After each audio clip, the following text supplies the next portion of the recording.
നമസ്കാരം. സാഗരി റെസ് പ്ലസിൻ്റെ പുതിയ ക്ലാസ്സിലേക്ക് എല്ലാവർക്കും സ്വാഗതം. അപ്പോൾ നമ്മൾ ബോട്ടണിയിൽ നമ്മൾ എക്കോസിസ്റ്റം എന്ന് പറയുന്ന ഒരു ചാപ്റ്റർ തുടങ്ങാൻ പോവാണ്. എക്കോസിസ്റ്റം എന്ന് പറയുമ്പം നമ്മൾ ഇതിന് മുന്നേ പഠിച്ച ആ ഒരു ഓർഗാനിസം ആൻഡ് പോപ്പുലേഷനിൽ പഠിച്ച കുറച്ച് കാര്യങ്ങളും കൂടെ നമുക്ക് ഈ ഒരു ചാപ്റ്ററിൽ ഓർമ്മ വേണം. ആ ഒരു ഓർമ്മ വച്ചിട്ട് വേണം നമ്മൾ ഈ ഒരു ചാപ്റ്റർ പഠിക്കാനായിട്ട്.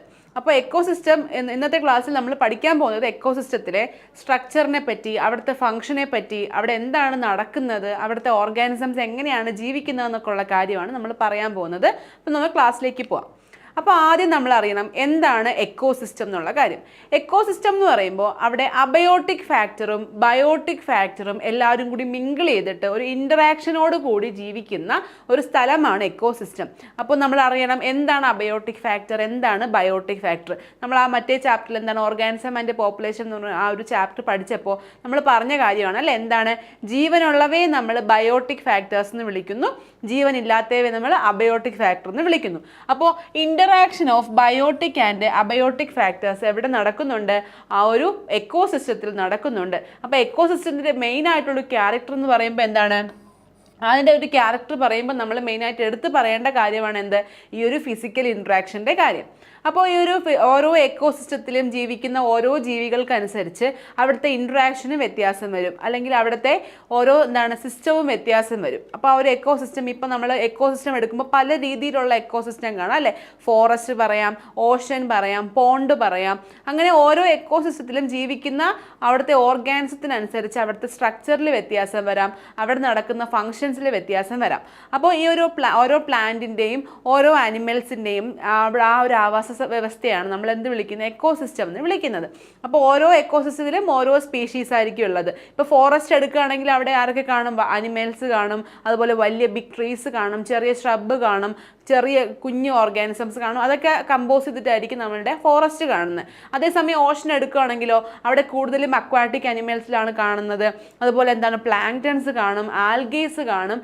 അങ്ങനെ ഓരോ എക്കോസിസ്റ്റവും അവിടുത്തെ ഓരോ സ്പീഷീസിനാൽ സമ്പന്നമാണെന്ന് മനസ്സിലാക്കുക. ഇനി നമുക്ക് ആ ഒരു ഡിസ്ട്രിബ്യൂഷൻ, ഓരോ എക്കോസിസ്റ്റത്തിൽ വരുന്ന ഒരു ഡിസ്ട്രിബ്യൂഷൻ നോക്കാം. ഇവിടെ പറയുന്നത് ഒരു വെർട്ടിക്കൽ ഡിസ്ട്രിബ്യൂഷൻ്റെ കാര്യമാണ്. ആ ഡിസ്ട്രിബ്യൂഷൻ നോക്കുകയാണെങ്കിൽ ഓരോ ലെയർ അനുസരിച്ച്, ഓരോ ഡിഫറെൻറ്റ് ലെയർ അനുസരിച്ച് നമ്മൾ ആ ഒരു ഓർഗാനിസത്തിനെ അറേഞ്ച് ചെയ്യുന്ന രീതിയെ നമ്മൾ വിളിക്കുന്ന പേരാണ് സ്ട്രാറ്റിഫിക്കേഷൻ. അപ്പോൾ സ്ട്രാറ്റിഫിക്കേഷൻ എന്താണെന്ന് ചോദിച്ചാൽ, സ്ട്രാറ്റിഫിക്കേഷൻ എന്താണെന്നൊരു ക്വസ്റ്റ്യൻ വരുവാണ്. അപ്പോൾ സ്ട്രാറ്റിഫിക്കേഷനിൽ മനസ്സിലാക്കുക എന്താണ്?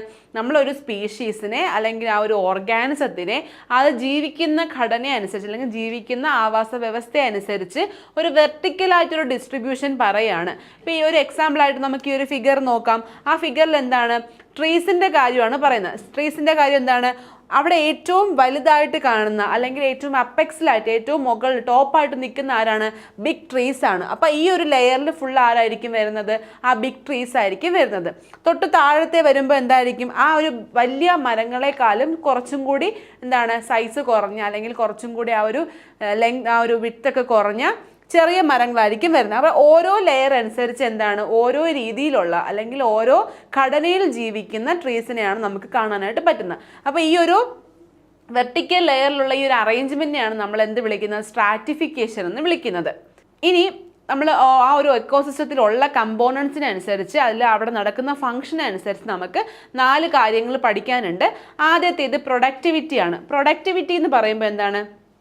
ആ ഒരു എക്കോസിസ്റ്റത്തിൽ ഉണ്ടാക്കുന്ന ബയോമാസ്, ഓർഗാനിക് ആയിട്ടുള്ള മാറ്ററിൻ്റെ അളവിനെയാണ് നമ്മൾ പ്രൊഡക്ടിവിറ്റി എന്ന് പറയുന്നത്. ഇപ്പം നമ്മൾ എക്കോസിസ്റ്റത്തിൽ ഒരുപാട് എക്കോസിസ്റ്റം പറഞ്ഞല്ലോ, മെൻഷൻ ചെയ്ത് പോയ എക്കോസിസ്റ്റത്തിലെല്ലാം എന്ത് ചെയ്യുന്നുണ്ട്? അവിടുത്തെ ഓർഗാനിസംസ് എന്ത് ചെയ്യുന്നുണ്ട്? ഓരോ ബയോമാസ്, ഓരോ ഓർഗാനിക് മാറ്ററിനെ പ്രൊഡ്യൂസ് ചെയ്യുന്നുണ്ട്. ആ ഓർഗാനിക് മാറ്ററിൻ്റെ ആ പ്രൊഡക്ഷനെയാണ് നമ്മൾ പ്രൊഡക്ടിവിറ്റി കൊണ്ട് പറയുന്നത്. രണ്ടാമത്തെ നോക്കാം, ഡീകമ്പോസിഷൻ ആണ്. എല്ലാ ലിവിങ് തിങ്സും എന്ത് ചെയ്യും? ഒരു നാൾ ഡെഡിലേക്കാണ് പോകുന്നത്. അവരുടെ ലൈഫ് സൈക്കിൾ എല്ലാം കംപ്ലീറ്റ് ചെയ്തിട്ട് എന്ത് ചെയ്യും? ഡെഡ് ആവും. ഡെഡ് ആയി കഴിഞ്ഞാൽ എന്താണ് നെക്സ്റ്റ് സ്റ്റെപ്പ്? അവിടെ ഡീകമ്പോസിഷൻ നടക്കും അല്ലേ. ഇപ്പം നമ്മൾ ഡെഡ് മാറ്റേഴ്സ് എല്ലാം ഡീകമ്പോസ് ചെയ്യുന്നത് കൊണ്ടാണ് എന്ത് സംഭവിക്കുന്നത്? ആ ഒരു ഡെഡ് മാറ്റേഴ്സിൻ്റെ എല്ലാം അക്യുമുലേഷൻ ഇല്ലാത്തത്. ഇപ്പം ഹ്യൂമൻ ബീങ്സ് ആയിക്കോട്ടെ, കുറച്ചുകൂടി ലോ ലെവലിലുള്ള ഓർഗാനിസംസ് ആയിക്കോട്ടെ, പ്ലാന്റ്സ് ആയിക്കോട്ടെ, ഏതായാലും ഡെഡ് ആയി കഴിഞ്ഞാൽ, അവരുടെ ലൈഫ് സൈക്കിൾ കംപ്ലീറ്റ് ആയി കഴിഞ്ഞാൽ എന്ത് സംഭവിക്കും? ഡീകമ്പോസിഷൻ നടക്കും. അപ്പോൾ ഡീകമ്പോസിഷൻ അവിടെ ബാക്ടീരിയ അങ്ങനെയുള്ള കുറേ മൈക്രോ ഓർഗാനിസംസ് എല്ലാം ഹെൽപ്പ് ചെയ്തിട്ടാണ് ആ ഒരു ഡീകമ്പോസിഷൻ പ്രോസസ്സ് നടക്കുന്നത്. അപ്പോൾ രണ്ടാമത്തതിൽ വരുന്ന ഡീകമ്പോസിഷൻ ആണ്. മൂന്നാമത്തെ നോക്കുകയാണെങ്കിൽ അത് എനർജി ഫ്ലോ ആണ്. എനർജി ഫ്ലോ എന്ന് പറയുമ്പോൾ നമുക്ക് ഡീറ്റെയിൽ ആയിട്ട് പഠിക്കാനുണ്ട്, ജസ്റ്റ് ഒരു ഇൻട്രൊഡക്ഷൻ എന്ന രീതിയിൽ പറയാം. ഇപ്പോൾ നമ്മളൊരു പ്ലാന്റ് എന്ന് പറയുമ്പോൾ നമുക്കറിയാം സൺലൈറ്റിനെ ട്രാപ്പ് ചെയ്ത് ഫോട്ടോസിന്തസിസ് വഴി ആഹാരം ഉണ്ടാക്കുന്ന പ്രൈമറി പ്രൊഡ്യൂസേഴ്സ് ആണ് പ്ലാന്റ്സ്. അതായത് അവർക്ക് വേറെ ഒരു അനിമൽസിൻ്റെയോ അല്ലെങ്കിൽ വേറെ ഒരു പ്ലാന്റിൻ്റെ ഹെൽപ്പ് ഇല്ലാതെ എന്ത് സംഭവിക്കും, അവർക്ക് ഫുഡ് പ്രിപ്പയർ ചെയ്യാനുള്ള കഴിവുണ്ട്. അപ്പോൾ അവരെ നമ്മൾ പ്രൈമറി പ്രൊഡ്യൂസേഴ്സ് എന്ന് വിളിക്കും. അപ്പോൾ അവർക്കൊരു എനർജി കാണും. ആ എനർജി എന്ത് ചെയ്യും, അവരെ കഴിക്കുന്ന ഹെർബിവോറസിന് കിട്ടും. ആ ഹെർബിവോറസിനെ കഴിക്കുന്ന കാർണിവോറസിന് അടുത്ത ലെവൽ ഓഫ് എനർജി കിട്ടും. കാർണിവോറസിനെ കഴിക്കുന്ന അടുത്ത ലെവൽ കാർണിവോറസ് കാണും, അവർക്ക് എന്ത് സംഭവിക്കും, ആ ഒരു എനർജി കിട്ടും. പിന്നെ ഈ ഒരു എന്താണ് ഒരു സുപ്പീരിയർ ആയിട്ട് നിൽക്കുന്ന കാർണിവോറസ് പിന്നെ ഡെഡ് ആയിട്ട് ഡീകമ്പോസ് ചെയ്യുന്നു. അപ്പോൾ ആ എനർജി എന്ത് സംഭവിക്കും, ആ മണ്ണിലേക്ക് പോകുന്നു. വീണ്ടും ഈ മണ്ണ് വഴി ആര് അബ്സോർബ് ചെയ്തെടുക്കുന്നു, ഈ പ്ലാന്റ് അബ്സോർബ് ചെയ്തെടുക്കുന്നു. അപ്പോൾ അങ്ങനെയുള്ള ഒരു ഫ്ലോയെ നമ്മൾ എന്ത് വിളിക്കും, എനർജി ഫ്ലോ എന്ന് വിളിക്കും. ഓരോ ട്രോപ്പിക് ലെവലിൽ ജീവിക്കുന്ന ജീവികൾക്കനുസരിച്ച് അല്ലെങ്കിൽ ജീവികളിലേക്ക് ഈ ഒരു എനർജി പോകുന്നതിന് നമ്മൾ എനർജി ഫ്ലോ എന്ന് വിളിക്കും. നെക്സ്റ്റ് പറയുന്നത് ന്യൂട്രിയൻ സൈക്കിളാണ്. ന്യൂട്രിയൻ സൈക്കിൾ എന്ന് പറയുമ്പോൾ നമ്മളുടെ ലോകത്തുള്ള എല്ലാ ന്യൂട്രിയൻസും ഇങ്ങനെ സൈക്ലിക് മാറ്ററിൽ ഇങ്ങനെ എന്ത് ചെയ്യുന്നുണ്ട്, കറങ്ങുന്നുണ്ട്. ആ ഒരു സൈക്ലിക് മാനറിലുള്ള ന്യൂട്രിയൻസിൻ്റെ ആ ഒരു എന്താണ് ട്രാവലിങ്ങിനെയാണ് നമ്മൾ ന്യൂട്രിയൻ സൈക്കിൾ എന്ന് വിളിക്കുന്നത്. ന്യൂട്രിയൻ സൈക്കിൾ തന്നെ പല വിധത്തിൽ നമുക്ക് കാണാൻ സാധിക്കും. അത് നമുക്ക് പതിയെ പഠിച്ചു പോവാം. അപ്പോൾ ജസ്റ്റ് ഒരു ഇൻട്രൊഡക്ഷനിൽ മനസ്സിലാക്കിയിരിക്കുക. നെക്സ്റ്റ് നമ്മൾ നോക്കാൻ പോകുന്നത് ഒരു എക്കോസിസ്റ്റമാണ്. ഒരു എക്കോസിസ്റ്റത്തിൻ്റെ അകത്ത് ആരൊക്കെയുണ്ട്, അവിടെ എന്തൊക്കെയാണ് സംഭവിക്കുന്നതെന്നാണ് നോക്കാൻ പോകുന്നത്. അപ്പോൾ നമുക്ക് എക്സാമ്പിളായിട്ട് നമുക്കൊരു പോണ്ടിനെ എടുക്കാം. പോണ്ട് എന്ന് പറയുമ്പോൾ എന്താണ്, നമ്മൾ സാധാരണ കാണുന്ന കുളം. ആ കുളം എന്ന് പറയുമ്പോൾ അവിടെ വെള്ളം മാത്രമല്ല, അവിടെ ഒരുപാട് കമ്പോണൻസ്, അവിടെ ഒരുപാട് ഓർഗാനിസംസ് പ്രസൻ്റ് ആയിട്ടുണ്ട്. അപ്പോൾ എക്സാമ്പിളായിട്ട് നമ്മളൊരു പോണ്ടിനെ എടുക്കുകയാണ്. ഒരു പോണ്ട് എക്കോസിസ്റ്റത്തിനെ എടുക്കുകയാണ്. ഈ എക്കോസിസ്റ്റത്തിൽ ഈ പോണ്ടിനെ വെച്ചുകൊണ്ട് നമുക്ക് ബാക്കി എല്ലാ എക്കോസിസ്റ്റത്തിനെ കുറിച്ചും അവിടെ നിന്ന് മനസ്സിലാക്കാം. അപ്പോൾ ഈ ഒരു പോണ്ടിൽ നമുക്ക് ആരൊക്കെ ഉണ്ടെന്ന് നോക്കാം. അപ്പോൾ പോണ്ടിൽ നമുക്ക് ആദ്യം അബയോട്ടിക് കമ്പോണന്റിനെ പറ്റി പഠിക്കാം. പോണ്ടിലുള്ള അബയോട്ടിക് കമ്പോണൻസ് ആരാണ്, വാട്ടറാണ് പോണ്ടിലുള്ള അബയോട്ടിക് കമ്പോണന്റ് ആയിട്ട് വരുന്നത്. കൂടെ ആരൊക്കെയുണ്ട്, ഡിസോൾവ്ഡ് ആയിട്ടുള്ള വെള്ളത്തിൽ ഡിസോൾവ്ഡ് ആയിട്ടുള്ള ഇനോർഗാനിക് ഓർഗാനിക് സബ്സ്റ്റൻസസ് പ്രസന്റ് ആണ്. അതുപോലെ എന്താണ്, റിച്ച് സോയിൽ കാണും അല്ലേ. എല്ലാ കുളത്തിൻ്റെയും ഏറ്റവും അടുത്തിട്ടുള്ള എന്ത് കാണും, നല്ല സോയിൽ കാണും, നല്ല റിച്ച് ആയിട്ടുള്ള സോയിൽ പ്രസന്റ് ആയിരിക്കും. അപ്പോൾ ഇത്രയും കമ്പോണന്റ് നമുക്ക് ആദ്യം പോണ്ടിനെ പറ്റി പഠിക്കാം. അബയോട്ടിക് കമ്പോണന്റ് ആയിട്ടുള്ള അബയോട്ടിക് ഫാക്ടേഴ്സ് ആയിട്ടുള്ള വാട്ടർ അവിടെ പ്രസന്റ് ആണ്. വാട്ടറിൽ ആര് കാണും, ഇനോർഗാനിക് ഓർഗാനിക് സബ്സ്റ്റൻസ് കാണും, റിച്ച് സോയിൽ കാണും. റിച്ച് സോയിൽ എവിടെയാണ് കാണുന്നത്, പോണ്ടിന്റെ ഏറ്റവും ബോട്ടത്തിൽ കാണും. ഇനി ആ ഒരു പോണ്ട് എപ്പോഴും എന്തായിരിക്കും, സൺലൈറ്റ് കിട്ടുന്ന സ്ഥലത്തായിരിക്കും പോണ്ട് ഉള്ളത്. അപ്പോൾ എന്താണ്, ഒരു സോളാർ ഇൻപുട്ട് കാണും. അതുപോലെ സൈക്കിൾ ഓഫ് ടെമ്പറേച്ചർ നടക്കുന്നുണ്ട്. അതുപോലെ day length and other climatic conditions regulate the function of the entire pond. അതായത് ജസ്റ്റ് നമുക്ക് പറയാം, അതായത് എന്താണ്, ആ ഒരു പോണ്ട് നമുക്ക് തുറന്നായിരിക്കുമല്ലോ ഇരിക്കുന്നത്. കുളം എപ്പോഴും ഒരു തുറന്ന ഒരു സ്പേസിലായിരിക്കും ഇരിക്കുന്നത്. അപ്പോൾ സോളാർ എനർജിയുടെ പ്രസൻസ് അവിടെ കാണും. അതുകൊണ്ട് തന്നെ എന്താണ്, ക്ലൈമറ്റ് കണ്ടീഷൻ, മഴ വന്നാലും മഴവെള്ളം എവിടെ വീഴും, പോണ്ടിൽ വീഴും. ടെമ്പറേച്ചറും എങ്ങനെയായിരിക്കും, പോണ്ടിൽ ലഭിക്കും. അങ്ങനെ ഓരോ കണ്ടീഷൻസും പോണ്ടിൽ ആപ്ലിക്കബിൾ ആണ് എന്ന് മനസ്സിലാക്കുക. ഇപ്പോൾ ഒരു ഫിഗറോട് നോക്കുക. ഫിഗറിൽ ഏറ്റവും താഴെ നമുക്ക് റിച്ച് സോയിൽ കാണാൻ പറ്റും. വെള്ളമുണ്ട്, വെള്ളത്തിൽ ഇനോർഗാനിക് ഓർഗാനിക് സബ്സ്റ്റൻസ് ഉണ്ട്, ചുറ്റിലും ചെടികളും കാര്യങ്ങളും ഒക്കെ ഉണ്ട്. അപ്പോൾ ഇനി അവിടെയുള്ള ഓട്ടോട്രോപ്പിക് കമ്പോണൻസ് ഏതൊക്കെയാണ് നോക്കാം. അപ്പോൾ ഓട്ടോട്രോപ്പിക് കമ്പോണൻസ് എന്ന് പറയുമ്പോൾ എന്താണ് ഓട്ടോട്രോപ്സ് എന്ന് പഠിക്കുക. ഓട്ടോട്രോപ്സ് എന്ന് വെച്ചാൽ എന്താണ്, ഓട്ടോ എന്ന് പറഞ്ഞാൽ തനിയെ. അപ്പോൾ ഓട്ടോട്രോപ്സ് എന്ന് പറഞ്ഞാൽ എന്താണ്, തനിയെ ആഹാരം ഉൽപ്പാദിപ്പിക്കാൻ അല്ലെങ്കിൽ ഉണ്ടാക്കാൻ കഴിയുന്ന ആ ഒരു പ്ലാന്റ്സിനെ അല്ലെങ്കിൽ കമ്പോണൻസിനെയാണ് നമ്മൾ എന്തെന്ന് വിളിക്കുന്നത്, ഓട്ടോട്രോപ്സ് എന്ന് വിളിക്കുന്നത്. അപ്പോൾ ഓട്ടോട്രോപ്സ് ആയിട്ട് അവിടെ പറയാൻ നമുക്ക് ആരെയൊക്കെ പറ്റും, ഓട്ടോട്രോപ്സ് ആയിട്ട് അവിടെ നമുക്ക് ഫൈറ്റോ പ്ലാങ്ക്ടനെ പറയാം, some algae and floating submerged marginal plants found at the edges of the pond. അതായത് എന്താണ്, ഈ ഒരു പോണ്ടിൻ്റെ ചുറ്റിലും ചെടികളുണ്ട് അല്ലേ. ഈ ഒരു പോണ്ടിൻ്റെ സൈഡിൽ ഫുള്ള് ചെടികളുണ്ട്. അപ്പോൾ ആ ചെടികളെല്ലാം ഓട്ടോട്രോപ്സിൽ വരുന്നവയാണ്.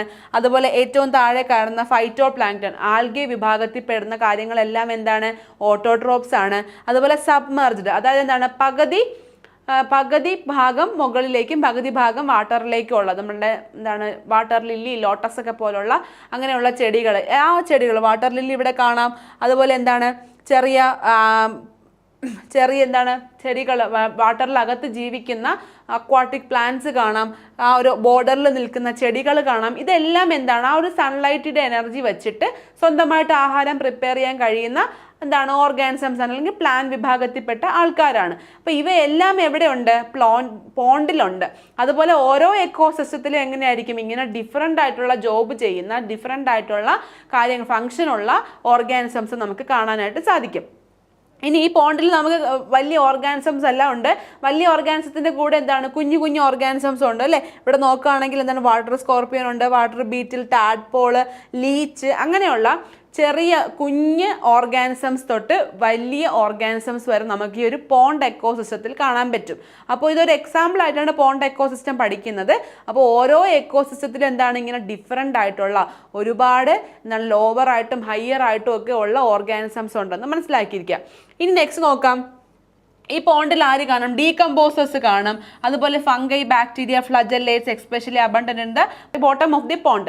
അതായത് ഈ ഫംഗൈ, ബാക്ടീരിയ പോലുള്ള ഏറ്റവും മൈക്രോ ഓർഗാനിസംസ് ആയിട്ടുള്ള ഓർഗാനിസം ഒക്കെ എവിടെയൊക്കെ കാണുന്നത്?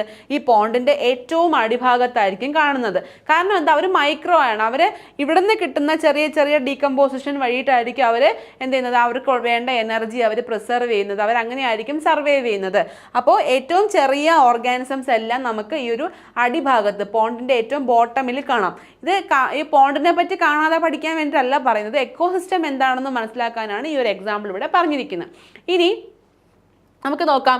അടുത്ത കാര്യം പറയുകയാണെങ്കിൽ ഇനോർഗാനിക് മാറ്ററിനെ ഓർഗാനിക് മാറ്ററായിട്ട് മാറ്റുന്നത് എങ്ങനെയാണ്? സണ്ണിൻ്റെ ഹെൽപ്പോട് കൂടിയാണ്. സൺലൈറ്റിനെ ട്രാപ്പ് ചെയ്തിട്ടാണ് ഇനോർഗാനിക് ആയിട്ടുള്ള മെറ്റീരിയൽസിനെ എല്ലാം എന്ത് ചെയ്യുന്നത്? ഓർഗാനിക് ആയിട്ട് മാറ്റുന്നത്. അപ്പോൾ അവിടെ ഏറ്റവും കൂടുതൽ സൺലൈറ്റ് യൂട്ടിലൈസ് ചെയ്യുന്നത് ആരായിരിക്കും? ഈ പറയുന്ന ഓട്ടോട്രോപ്സ് തന്നെ ആയിരിക്കും അല്ലേ? എന്താ കാര്യം? അവർ ഈ സൺലൈറ്റിനെ ട്രാപ്പ് ചെയ്തിട്ട് ആ കിട്ടുന്ന എനർജിയിലാണ് അവർ എന്ത് ചെയ്യുന്നത്? അവർ സ്വന്തമായിട്ട് ഫുഡ് പ്രിപ്പയർ ചെയ്യുന്നത്. അപ്പോൾ ആ ഒരു പോണ്ട് എക്കോസിസ്റ്റത്തിൽ കിട്ടുന്ന സൺലൈറ്റ് കൂടുതലും യൂസ് ചെയ്യുന്നത് ആരായിരിക്കും? ഓട്ടോട്രോപ്സ് ആയിരിക്കും എന്ന് മനസ്സിലാക്കിയിരിക്കാം. നെക്സ്റ്റ് നോക്കാം. നെക്സ്റ്റ് ഡീകമ്പോസിഷൻ്റെ കാര്യമാണ് പറയുന്നത്. അപ്പോൾ ഡീകമ്പോസിഷൻ എന്ന് പറഞ്ഞാൽ എന്താണ്? ഡെഡ് ആയിട്ടുള്ള മെറ്റീരിയൽസിനെ ഡീകമ്പോസ് ചെയ്യുക എന്ന് പറയുമ്പോൾ അതിനെ അഴുകിപ്പിച്ച് നശിപ്പിച്ച് കളയുക എന്നുള്ളതാണ് അവിടെ നടക്കുന്ന പ്രോസസ്സ്. ആ നശിപ്പിച്ച് കളയുന്ന ആ ഒരു പ്രോസസ്സിലൂടെ എന്ത് ചെയ്യും? ഈ നശിപ്പിക്കുന്ന ബാക്ടീരിയയ്ക്ക് അല്ലെങ്കിൽ ഫംഗൈക്ക് എന്ത് കിട്ടും? എനർജി കിട്ടും. അപ്പോൾ ആ ഒരു പ്രോസസ്സ് എന്താണ്? ഒരു സൈക്ലിക് മാനറിലായിരിക്കും നടക്കുന്നത്. അപ്പോൾ ഇവിടെ നിന്ന് നമുക്ക് കിട്ടുന്ന എനർജി കൊണ്ട് എന്ത് ചെയ്യും? ഇവിടെ ഇപ്പോൾ ഇവിടെ ഡക്കുണ്ട്, ഡക്ക് ചത്തുപോയി. ഡക്കിനെ എന്ത് ചെയ്യും? ഡീകമ്പോസ് ചെയ്യും. ഡീകമ്പോസ് ചെയ്തിട്ട് ഡക്കിൻ്റെ ആ ഒരു മെറ്റീരിയൽ, ഡക്കിൻ്റെ ആ ഡീകമ്പോസിഷനിൽ നിന്ന് കിട്ടുന്ന ബാക്കി മെറ്റീരിയൽ എന്താ ചെയ്യുന്നത്? ഈ സോയിലിലേക്ക് തന്നെയാണ് ആഴ്ന്നിറങ്ങുന്നത്. ആ എനർജി അല്ലെങ്കിൽ ആ മെറ്റീരിയൽസിനെ ആര് അബ്സോർബ് ചെയ്യും? ഈ പ്ലാന്റ്സ് അബ്സോർബ് ചെയ്തിട്ട് അങ്ങനെ ആയിരിക്കും ഈ ഒരു സൈക്കിൾ ഇങ്ങനെ ഒരു കറങ്ങി കറങ്ങി പോകുന്നത്. അപ്പോൾ എല്ലാ എക്കോസിസ്റ്റത്തിലും, പോണ്ടെന്നല്ല ഏത് എക്കോസിസ്റ്റം എടുത്താലും ഇങ്ങനെ ആയിരിക്കും ആ ഒരു ന്യൂട്രിയൻസിൻ്റെ അല്ലെങ്കിൽ അവിടെ നടക്കുന്ന മാറ്റേഴ്സിൻ്റെ എല്ലാം സൈക്ലിക് റൊട്ടേഷൻ നടക്കുന്നത്. നെക്സ്റ്റ് നോക്കാം. നമ്മൾ പറഞ്ഞു എക്കോസിസ്റ്റത്തിൽ എന്ത് കാണാൻ പറ്റും? 4 തരത്തിലുള്ള കാര്യങ്ങളുണ്ട്. ഏതൊക്കെയാണ്? പ്രൊഡക്ടിവിറ്റി കാണും, ഡികമ്പോസിഷൻ കാണും, എനർജി ഫ്ലോ കാണും, അതുപോലെ എന്താ ന്യൂട്രിയൻ സൈക്കിൾ കാണുമെന്ന് പറഞ്ഞു. അപ്പോൾ ആദ്യം നമുക്ക് പ്രൊഡക്ടിവിറ്റി എന്താണെന്ന് നോക്കാം. പ്രൊഡക്ടിവിറ്റി എന്ന് പറയുമ്പോൾ സോളാർ എനർജി, ബേസിക് ആയിട്ട് പറയുകയാണെങ്കിൽ സോളാർ എനർജിയെ മെയിൻ സോഴ്സ് ആയിട്ട് നിർത്തിക്കൊണ്ട് സ്വന്തമായിട്ട് സസ്റ്റെയിൻ ചെയ്ത് സ്വന്തമായിട്ട് ഫുഡ് പ്രിപ്പയർ ചെയ്ത് ബാക്കിയുള്ളവർക്ക് കൊടുക്കുന്ന ആ ഒരു പ്രോസസ്സിനെയാണ് നമ്മൾ പ്രൊഡക്ടിവിറ്റി എന്ന് പറയുന്നത്. അപ്പോൾ എന്താണ്? കോൺസ്റ്റന്റ് ഇൻപുട്ട് ഓഫ് സോളാർ എനർജിയാണ് അവിടെ ആവശ്യം. എപ്പോഴും എന്താണ്? ഒരു സോളാർ എനർജി അവിടെ ആവശ്യമാണ്. അതുപോലെ എന്താണ്? ഈ ഒരു എക്കോസിസ്റ്റത്തിൽ ഫങ്ഷൻ ചെയ്യാനും എക്കോസിസ്റ്റം സർവൈവ് ചെയ്യാനും അവിടെ സൺലൈറ്റ് ആണ് പ്രധാനമായിട്ടും വേണ്ടത്. അപ്പം ഒരു സൺലൈറ്റിനെ ട്രാപ്പ് ചെയ്ത് സൺലൈറ്റിൻ്റെ ഹെൽപ്പോട് കൂടി ഈ ഒരു പ്ലാന്റ്സ് പ്രൊഡ്യൂസ് ചെയ്ത ആ ഒരു ഓർഗാനിക് മെറ്റീരിയലിനെ നമ്മൾ എന്തെന്ന് വിളിക്കും? പ്രൈമറി പ്രൊഡക്ഷൻ എന്ന് വിളിക്കും. പ്രൈമറി പ്രൊഡക്ഷൻ എന്ന് പറയുമ്പോൾ അവരാണ് ആദ്യമായിട്ട് ഫുഡ് ഉണ്ടാക്കുന്നത്, അല്ലെങ്കിൽ അവരാണ് ആദ്യമായിട്ടൊരു എനർജി അവർ ഉണ്ടാക്കുന്നത്. ഒരു ഓർഗാനിക് മാറ്ററിൻ്റെ രൂപത്തിൽ എനർജി പ്രൊഡ്യൂസ് ചെയ്യുന്നത് പ്ലാന്റ്സ് ആണ്. അപ്പോൾ ആ ഒരു പ്ലാന്റ്സ് പ്രൊഡ്യൂസ് ചെയ്യുന്നത് ആ ഒരു സൺലൈറ്റിൻ്റെ ഹെൽപ്പോട് കൂടി പ്രൊഡ്യൂസ് ചെയ്യുന്ന ഓർഗാനിക് മാറ്ററിനെയാണ് നമ്മൾ പ്രൈമറി പ്രൊഡക്ഷൻ എന്ന് വിളിക്കുന്നത്. അപ്പോൾ പ്രൈമറി പ്രൊഡക്ഷൻ നടത്തുന്ന ഓർഗാനിസംസ് ആയതുകൊണ്ട് പ്ലാന്റ്സിനെ നമ്മൾ പ്രൈമറി പ്രൊഡ്യൂസേഴ്സ് എന്ന് വിളിക്കുന്നു. അപ്പോൾ ആ ഒരു ബയോമാസ് അല്ലെങ്കിൽ ആ ഒരു ഓർഗാനിക് മാറ്റർ ഒരു ടൈം പീരീഡിനനുസരിച്ച് നടത്തുന്നതിന് നമ്മൾ എങ്ങനെയാണ് പറയുന്നത്? പെർ യൂണിറ്റ് ഏരിയയിലാണ് പറയുന്നത്. ഒരു യൂണിറ്റ് ഏരിയയ്ക്ക് അനുസരിച്ചായിരിക്കും അവർ ചെയ്യുന്നത്. അതിന് നമ്മൾ ഒരു ടേം വെച്ച് എക്സ്പ്രസ് ചെയ്യും. എന്താണ് ആ ടേം എന്ന് വെച്ചാൽ g⁻⁻⁻1, അതായത് എന്താണ്? ഗ്രാം പെർ മീറ്റർ എന്നാണ് പറയുന്നത്. g⁻⁻⁻2 എന്നാണ് നമ്മൾ ആ ഒരു എനർജിയെ കാൽക്കുലേറ്റ് ചെയ്യുന്നത്. അതല്ലെന്നുണ്ടെങ്കിൽ kcal m⁻⁻2 എന്നൊരു ടേമിൽ നമ്മൾ ഡിനോട്ട് ചെയ്യാറുണ്ട്. അപ്പോൾ ഈ ഒരു ഇക്വേഷൻ, ഈ ഒരു എന്താണ് അവരുടെ ആ ഒരു യൂണിറ്റ് എന്നുള്ള കാര്യം നമ്മൾ അറിഞ്ഞിരിക്കണം. നമുക്ക് ക്വസ്റ്റ്യൻ അതിൽ നിന്ന് വരാൻ സാധ്യതയുണ്ട്. കാരണം എന്താണ്, നമ്മൾ പഠിച്ചു അല്ലേ, എന്താണ് സോളാർ എനർജിയെ ട്രാപ്പ് ചെയ്തുകൊണ്ട് ഒരു യൂണിറ്റ് ടൈമിനനുസരിച്ച് ഒരു യൂണിറ്റ് ഏരിയയിലാണ് ഈ ഒരു ഓർഗാനിക് മാറ്റർ നമ്മൾ കാൽക്കുലേറ്റ് ചെയ്യുന്നത്. അപ്പോൾ അതുകൊണ്ട് തന്നെ ഈ രണ്ട് യൂണിറ്റ്സും അതിനെ എക്സ്പ്രസ് ചെയ്യുന്ന ടേംസ് എന്താണ് ഇമ്പോർട്ടൻ്റ് ആണെന്ന് അറിഞ്ഞിരിക്കുക. അപ്പോൾ ഇവിടെ ഒരു ഫിഗർ ഉണ്ട്. സണ്ണാണ് അവിടെ മെയിനായിട്ട് നിൽക്കുന്നത്. സണ്ണാണ് അവർക്ക് മെയിനായിട്ടൊരു ഇൻപുട്ട് കൊടുക്കുന്നത്, ആ ഒരു എനർജി കൊടുക്കുന്നത്. അപ്പോൾ ആ ഒരു എനർജി എന്ത് ചെയ്യുന്നു, ആ പ്ലാന്റ്സ് അബ്സോർബ് ചെയ്തെടുക്കുന്നു. അതുവഴി എന്ത് ചെയ്യുന്നു, അവരൊരു ഓർഗാനിക് മാറ്റർ. അപ്പോൾ ഓർഗാനിക് മാറ്റർ എന്ന് പറയുമ്പോൾ എന്താണ് ഫോട്ടോസിന്തസിസിൻ്റെ പ്രോഡക്റ്റായിട്ട് കിട്ടുന്ന ഗ്ലൂക്കോസിനെയാണ് നമ്മൾ എടുക്കുന്നത്. പിന്നെ എന്ത് ചെയ്യുന്നു, ആ ഗ്ലൂക്കോസ് എന്താണ് സെല്ലുലാർ ആക്ടിവിറ്റിക്ക് വേണ്ടി, റെസ്പിറേഷന് വേണ്ടിയിട്ടും അതുപോലെ എന്താണ് പ്രൈമറി ബയോമാസ് പ്രൊഡക്ഷന് വേണ്ടിയിട്ടൊക്കെ ആ ഒരു ഗ്ലൂക്കോസിനെ ഡിസ്ട്രിബ്യൂട്ട് ചെയ്യുന്നുണ്ട്. അപ്പോൾ എന്തായാലും ശരി തന്നെയാണ്, ആ ഒരു ഗ്ലൂക്കോസ് ആ ഒരു ഫോട്ടോസിന്തസിസ് വഴി ആദ്യമേ പ്രൊഡ്യൂസ് ചെയ്യുന്ന ആ ഒരു ഓർഗാനിക് മാറ്ററിനെയാണ് നമ്മൾ എന്ത് ചെയ്യുന്നത്, ഈ ഒരു ടേം വെച്ചിട്ട് നമ്മൾ എക്സ്പ്രസ് ചെയ്യുന്നത് മനസ്സിലാക്കുക. ഇനി ഈ ഒരു ബയോമാസിൻ്റെ റേറ്റിൻ്റെ പ്രൊഡക്ഷൻ, ആ ഒരു ബയോമാസ് പ്രൊഡക്ഷനെ നമ്മൾ വിളിക്കുന്ന പേരാണ് പ്രൊഡക്ടിവിറ്റി. ബയോമാസ് പ്രൊഡക്ഷനെ വിളിക്കുന്ന പേരാണ് പ്രൊഡക്ടിവിറ്റി. ആ പ്രൊഡക്ടിവിറ്റി നമ്മൾ എങ്ങനെ എക്സ്പ്രസ് ചെയ്യുമെന്ന് ചോദിച്ചാൽ Gm⁻², ഇയർ ⁻⁻1. ആ ഇയർ അവിടെ എങ്ങനെ വന്നു എന്ന് ചോദിച്ചാൽ എങ്ങനെയാണ്, അതൊരു നമ്മൾ പറഞ്ഞു അല്ലേ, എന്താണ് ഒരു ടൈം പീരീഡ് ഉണ്ട്. ഒരു ടൈം പീരീഡിനനുസരിച്ചാണ് നമ്മൾ ഈ ഒരു കാൽക്കുലേഷൻ നടത്തുന്നത്. അങ്ങനെയാണ് ആ ഇയർ ⁻⁻1 വന്നത്. അതല്ലാന്നുണ്ടെങ്കിൽ കിലോ കാലറി m⁻², ഇയർ ⁻⁻1 എന്ന രീതിയിൽ ഈ രണ്ട് യൂണിറ്റ്സ് നമ്മൾ ഈ എക്സ്പ്രസ് ചെയ്യുന്ന ടേംസ് നമ്മൾ അറിഞ്ഞിരിക്കുക. എന്താണ് സംഭവം, അവിടെ എന്താണ് എക്സ്പ്രസ്, ഈ ഒരു യൂണിറ്റ്സിലൂടെ നമ്മളിലേക്ക് കൺവേ ചെയ്യുന്നത് എന്താണെന്ന് നമ്മൾ മനസ്സിലാക്കിയിരിക്കുക. ഇനി ഓരോ എക്കോസിസ്റ്റത്തിൻ്റെയും പ്രൊഡക്ടിവിറ്റി ഓരോ രീതിയിലായിരിക്കും. ഇപ്പോൾ പ്ലാന്റ്സ് കൂടുതലുള്ള ഒരു എക്കോസിസ്റ്റം ആണെങ്കിൽ അവിടെ പ്രൊഡക്ടിവിറ്റി കൂടുതലായിരിക്കും. ഇപ്പോൾ പ്ലാന്റ്സ് കുറവാണെങ്കിൽ എന്താണ് പ്രൊഡക്ടിവിറ്റി കുറവായിരിക്കും. അതെന്തുകൊണ്ടാണ് അങ്ങനെ, നമ്മൾ പറഞ്ഞു അല്ലേ, എന്താണ് അവിടെ സോളാർ എനർജിയെ ട്രാപ്പ് ചെയ്തുകൊണ്ട്, സോളാർ എനർജിയാണ് മെയിൻ ഇൻപുട്ടായിട്ട് എടുക്കുന്നത്. അത് വെച്ചിട്ടാണ് എന്ത് ചെയ്യുന്നത്, ഈ ഒരു പ്രൈമറി പ്രൊഡക്ഷൻ നടക്കുന്നത്. അപ്പോൾ ഓരോ എക്കോസിസ്റ്റത്തിലെയും ഓരോ എക്കോസിസ്റ്റത്തിലെയും പ്രൈമറി പ്രൊഡക്ടിവിറ്റി അല്ലെങ്കിൽ ഓരോ എക്കോസിസ്റ്റത്തിലെയും ബയോമാസിൻ്റെ പ്രൊഡക്ഷൻ എങ്ങനെയായിരിക്കും, ഓരോ രീതിയിലായിരിക്കും. ആ ഒരു എമൗണ്ട് കാൽക്കുലേറ്റ് ചെയ്യാൻ വേണ്ടിയിട്ട് നമുക്ക് കുറച്ച് ഡിവിഷൻ നടത്താം. ആദ്യത്തേത് ഗ്രോസ് പ്രൈമറി പ്രൊഡക്ടിവിറ്റിയാണ്. ഗ്രോസ് പ്രൈമറി പ്രൊഡക്ടിവിറ്റി അല്ലെങ്കിൽ GPP എന്ന് എവിടെയെങ്കിലും കണ്ടാൽ നമ്മൾ അറിഞ്ഞിരിക്കണം എന്താണ്, ഗ്രോസ് പ്രൈമറി പ്രൊഡക്ടിവിറ്റിയാണ് പറയുന്നത്. രണ്ടാമത്തേത് നെറ്റ് പ്രൈമറി പ്രൊഡക്ടിവിറ്റി. അപ്പോൾ എങ്ങനെ ഡിനോട്ട് ചെയ്യും, NPP. GPP ഗ്രോസ് പ്രൈമറി പ്രൊഡക്ടിവിറ്റിയാണ്. NPP എന്താണ്, നെറ്റ് പ്രൈമറി പ്രൊഡക്ടിവിറ്റിയാണ്. ഇനി ഗ്രോസ് പ്രൈമറി പ്രൊഡക്ടിവിറ്റി എന്താണെന്ന് ചോദിച്ചാൽ ഓർഗാനിക് മാറ്ററിൻ്റെ പ്രൊഡക്ഷൻ ഡ്യൂറിങ് ഫോട്ടോസിന്തസിസ്. എത്രയാണോ ഒരു എക്കോസിസ്റ്റത്തിന് സോളാർ എനർജിയുടെ ഹെൽപ്പോട് കൂടി ഫോട്ടോസിന്തസിസ് നടത്തി ഓർഗാനിക് മാറ്ററിനെ പ്രൊഡ്യൂസ് ചെയ്യാൻ കഴിഞ്ഞത്, ആ അളവിനെയാണ് നമ്മൾ ഗ്രോസ് പ്രൈമറി പ്രൊഡക്ടിവിറ്റി എന്ന് പറയുന്നത്. അപ്പോൾ നെറ്റ് പ്രൈമറി പ്രൊഡക്ടിവിറ്റി എന്തായിരിക്കും, നമ്മൾ പറഞ്ഞു എന്താണ്, ആ ഒരു ഓർഗാനിക് മാറ്ററിനെ പ്രൊഡ്യൂസ് ചെയ്തിട്ട് അത് എന്തൊക്കെയായിട്ട് പോവും, ഒന്ന് എന്താണ് റെസ്പിറേഷൻ്റെ രീതിയിൽ പോവും, മറ്റേത് ബയോമാസ് പ്രൊഡക്ഷനിലൊക്കെ പോകുമെന്ന് പറഞ്ഞു. അപ്പോൾ ആ ഒരു റെസ്പിറേഷന് വേണ്ടി എന്ത് ചെയ്യും, കുറച്ച് എമൗണ്ട് ഓഫ് എനർജി അല്ലെങ്കിൽ കുറച്ച് എമൗണ്ട് ഓഫ് ഓർഗാനിക് മാറ്ററിനെ യൂസ് ചെയ്യും. അപ്പോൾ ആ ഒരു റെസ്പിറേഷന് യൂസ് ചെയ്ത എമൗണ്ടിനെ മൈനസ് ചെയ്തിട്ട് ബാക്കി കിട്ടുന്ന എമൗണ്ടിനെയാണ് നമ്മൾ നെറ്റ് പ്രൈമറി പ്രൊഡക്ടിവിറ്റി എന്ന് പറയുന്നത്. അപ്പോൾ ജസ്റ്റ് മനസ്സിലാക്കിയിരിക്കേണ്ട കാര്യം എന്താണ്, NPP എന്ന് പറഞ്ഞാൽ എന്താണ്, GPP - R. അവിടെ R വരുന്നത് എന്താണ്, റെസ്പിറേഷന് യൂസ് ചെയ്തതാണ് നമ്മൾ R ആയിട്ട് യൂസ് ചെയ്യുന്നത്. അപ്പോൾ NPP net primary productivity calculate ചെയ്യുന്നത് എങ്ങനെയാണ്, ഗ്രോസ് പ്രൈമറി പ്രൊഡക്ടിവിറ്റിയിൽ നിന്ന് റെസ്പിറേഷൻ യൂസ് ചെയ്ത ആ എമൗണ്ട് മൈനസ് ചെയ്യുമ്പോൾ നമുക്ക് ആരെ കിട്ടും, നെറ്റ് പ്രൈമറി പ്രൊഡക്ടിവിറ്റി. അതായത് ആകെ കൂടി ബാക്കി വരുന്ന എത്രയാണോ എന്നുള്ളത് നമുക്ക് കിട്ടും. അപ്പോൾ നമ്മൾ മനസ്സിലാക്കിയിരിക്കേണ്ട കാര്യം എന്താണ് ഗ്രോസ് പ്രൈമറി പ്രൊഡക്ടിവിറ്റി, എന്താണ് നെറ്റ് പ്രൈമറി പ്രൊഡക്ടിവിറ്റി, എന്താണ് റെസ്പിറേഷൻ, ഈ 3 കാര്യങ്ങളും അറിയാം. അപ്പോൾ ഇതിൽ ഏറ്റവും എന്താണ് കോമൺ ആയിട്ട് വരുന്ന ആരാണ്, അവിടെ സോളാർ എനർജി വരുന്നുണ്ട്, ഫോട്ടോസിന്തസിസ് വരുന്നുണ്ട്, ഓർഗാനിക് മാറ്ററിൻ്റെ പ്രൊഡക്ഷൻ വരുന്നുണ്ട്. അപ്പോൾ ആ പ്രൊഡ്യൂസ് ചെയ്യുന്ന ഓർഗാനിക് മാറ്ററിൻ്റെ അടിസ്ഥാനത്തിലാണ് നമ്മൾ ഈ പ്രൊഡക്ടിവിറ്റിയെ പറ്റി പറയുന്നതെന്ന് മനസ്സിലാക്കുക. അപ്പോൾ എല്ലാവർക്കും all the best. Thank you.